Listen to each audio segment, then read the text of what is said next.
Dan's been coming in and he's been talking about how his shoulders feel while he works out. And so what we're going to do is assess his shoulders, but we also want to assess his core as well and see how that correlates with his shoulders. Okay. All right. So first, let's go ahead and look at shoulder abduction in the elbow. And go ahead and bring it out. Let's see what you have here. He has that about that much there. Good. Let's come back. I'm gonna walk around.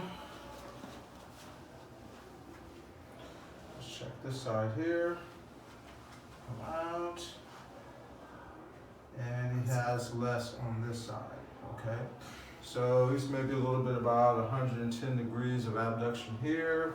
And if he comes out this way, he's a little bit above 90, maybe close to 100 degrees of abduction. So maybe a 10-degree difference of abduction from side to side. Now, working with Dan in the past, I've also noticed some limitations in his trunk and spine as far as his position of it. Let's go ahead and look at that real quick just to check back into it. Okay. So your arms are down to your side, and I want to see how well you can side bend this way. Okay. What I'm looking for is the curve of your spine to see how well you can curve there. So go ahead and side bend. Good. And then come back up. Yep, that's okay. Cool. And then let's go down to the left. And good. All right, cool. Which side felt easy for you? Probably the, I said probably more the left side. Yep. Left side was easier. That's what I see as well. So as he's side bending from side to side with his trunk and spine, he has a lot more range of motion going down to the left versus the right. So now as a specialist, I got to correlate that. All joints are interrelated, so I want to see how well his shoulders are operating, but then how does his core affect his shoulders as well too? So what we're going to do today is I'm going to test his core on the right side, and working with Dan in the past, I know he had some limitation before. And so let's go ahead and do that right now. Okay. So what we're going to test is the lateral flexion, which is the side he felt harder moving down to. So what I'd like for you to do is keep your arms there. I'm going to bring your legs over. Okay. Relax your legs there. Okay. I'm going to slide them over to the right. Okay. Now what you're going to do is cross your arms. I'm going to pull your legs towards me and go. And sure enough, it's not stable. Let's test up here. And go. And not stable. Yeah. Okay. So we can see there that limitation of range of motion is because his muscles aren't contracting efficiently to approximate, to bring him over there. He can really move smooth over here, but not smooth over here. So we tested that side. Let's test this side. I wish I would have only done it earlier. So same thing. 57 and I'm going to bring your legs over. First, keep your arms down. Okay. That's probably the best thing I could get. I wish I would have done it. Now cross your arms. And go. And this side is strong. And go. It's strong. Okay. So, It's crazy to me that on the left side, I'm not using any more effort than I am on the right side, but it's so weird, you know. It's like the table offers an opportunity to just load that or test that one side, and it's crazy that I got nothing on that. nothing on that side. Yeah. Okay. So, right now, what I'm seeing in his core and how it's relating to his shoulder function is he has a lot more strength on the left side of his core, front and back side. And it may be pulling his structure down this way. And so how it affects his shoulder is as far as we talked about 100 degrees of abduction here, 110 here. So his inability to raise his arm up on this side is definitely a factor coming from his trunk and spine. So sometimes we have shoulder discomfort or tightness, or why he can't get this arm all the way up. It may not be a tightness thing, it may be structural, but that's limiting his ability to raise his arm up on this side based on his core. So as a specialist, I may not address that right away, so let's go ahead and work on this guy. Yeah. Okay. Yep. So we're going to go ahead and test his core on this side, and as a MAT specialist, we are trained to test and stimulate each muscle correlated to that position. So I'm going to bring you over again and retest. Cross your arms. And go. And it's still showing up weak. All right. So also as a specialist, the range of motion is an indicator for what's weak. That's the first thing we do. Look at range of motion. He could side bend well this way, he can't side bend well this way. And so this is an indication of potential weakness. Yeah. We tested it, shows up weak. Muscles aren't contracting efficiently. So now let's go ahead and stimulate those muscles on that side. Go ahead and turn to your left side facing the sign. Cool.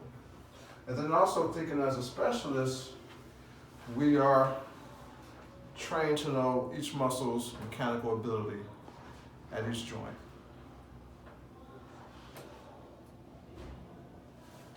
So here, as you can see, I'm just manually stimulating a muscle here. This muscle is quadratus lumborum.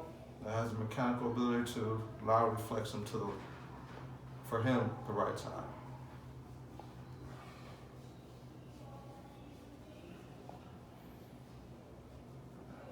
You know, in a personal training world, and a lot of fitness worlds, we look at tightness as the issue. Or with muscle activation techniques, we look at that as secondary. The primary thing we're looking at is muscle weakness. When muscles can't contract optimally, muscles will tighten up to compensate. And it's a form of protection that the body uses.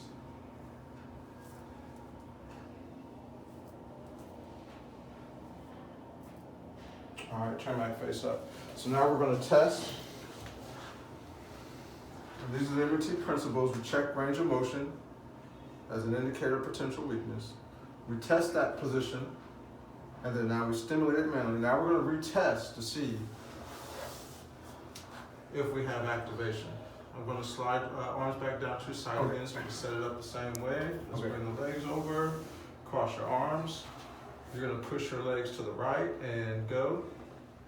Excellent. Awesome. Crazy. So he's more stable now, okay? We're going to work through one more muscle. But in a normal session, we're going to work through every muscle on the anterior side of his core and on the posterior side to help bring side bend a lot more better. So let's do this. We'll get you more in the position of side bend, which was hard. So now go ahead and side bend this way. Cool. All right. And then now here, I'm going to bring your legs over to the right. Now cross your arms. Now he's fully there. You should be able to engage and hold, but this is going to show up as a weak test. Hold this and go. And sure enough, it's weak. And he's trying his hardest. Okay, Dan. Go ahead and turn back over on your side again and face the signage.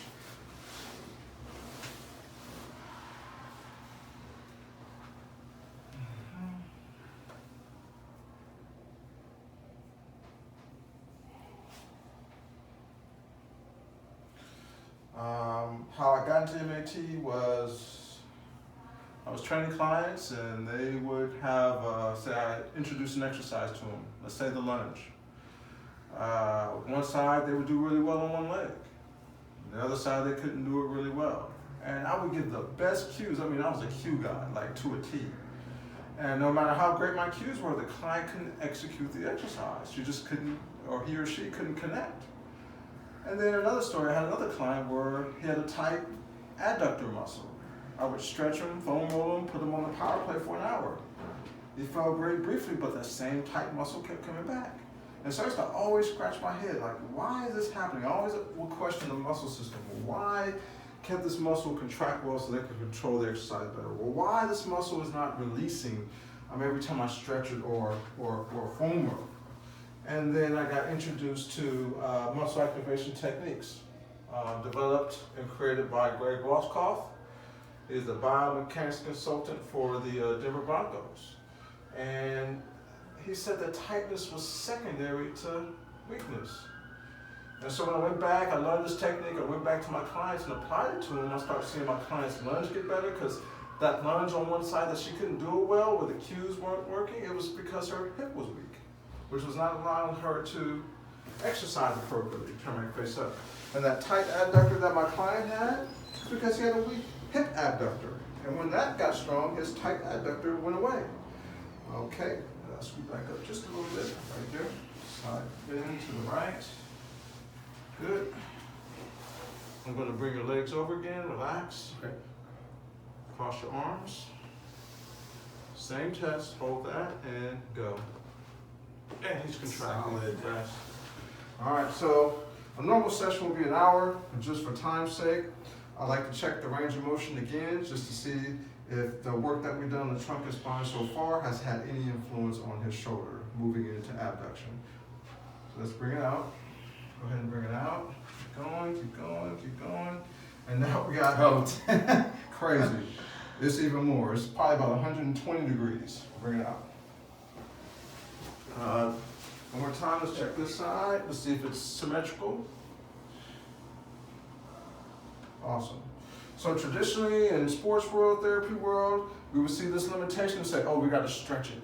We gotta increase the range. We gotta foam roll it to get more range of motion.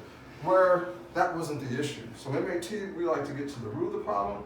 And so the root of this limitation of range of motion was definitely coming from his trunk and spine. Yeah. The position of his trunk and spine, he was stuck in left side bend. So his limitation to abduct was hard. You can do this one high here. But if we can get these muscles on this side to contract better and move him over here efficiently, we can open up more range of motion. Yeah. How do you feel, Dan? Good. Yeah, I thought it was. What's really interesting is that a lot of the traditional exercises that you do in the gym are too challenging to address the weaker areas that Chris does on the table. And I thought that was the big takeaway. Like that test that he does for the core when he's like moving my legs over and pulling him. There's not a machine in the gym that is equivalent to the amount of resistance he was trying to test with.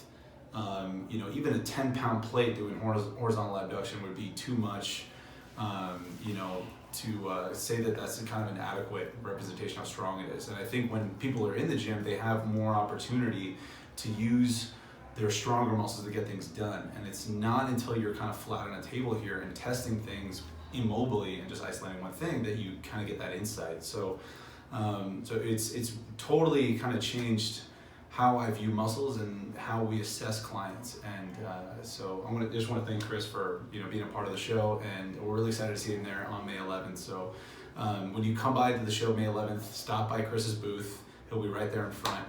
We look forward to seeing you guys. Thank Thanks. you. All right.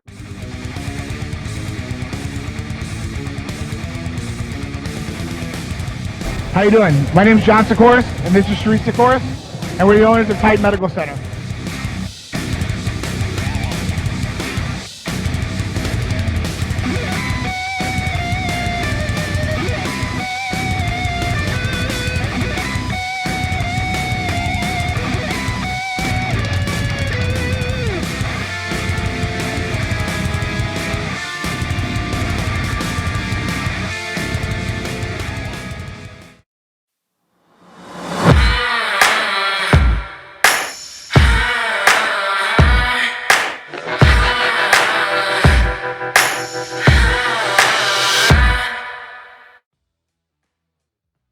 Because of that, it's not because of money.